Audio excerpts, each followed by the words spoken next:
I would break the skill sets into two parts. One is the functional skill sets, if he is a functional expert or he's looking after certain functions or a specialist. I think he has to be a thought leader in that. He should be a specialist in that, and there is to be continuous search at his end in terms of being the best in class in that area. I think more importantly, the behavioral skill set, which is his leadership style. How is he interacting with human beings at a peer level? How is he interacting with the outside world as well as with superiors? His overall style of communication. I think that also plays a very, very important role. And he doesn't have to know everything in the world because the world is very complex. So many a times a young leader may not know something on a subject, but if he is able to leverage the strength of his own group and gets the best out of his group, then the answer he would get through that process of, you may call it facilitative leadership, you may call it participative leadership, will be far better. So it's very important to work in a group, be interdependent rather than saying that I'm independent, I know everything. As I said earlier, there are functional skills which are almost like hygiene factors. But more importantly, we need to look at the individual in terms of his behavioral skills. So how is that person fitting into our culture? For example, we have a culture which is open, which is participative, which is empowered.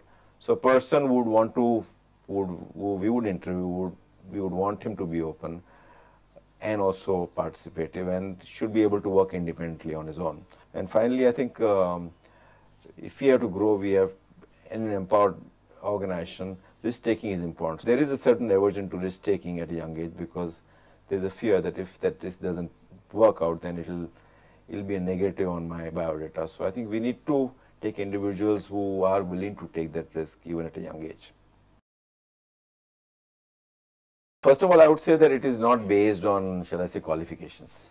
We've seen leaders, we've seen entrepreneurs who are not even graduates, I don't have to give examples, but there are many entrepreneurs. So I think the key thing is an individual, a burning desire to succeed and backed up by a continuous search for achieving that. So there will be setbacks in your journey, but if there is risk taking, if there is continuous search at one's individual level, if one is leveraging on one's strengths, and I believe that each person is born with certain strengths and you have to leverage your strengths rather than saying that these are my weaknesses and I need to work on weaknesses.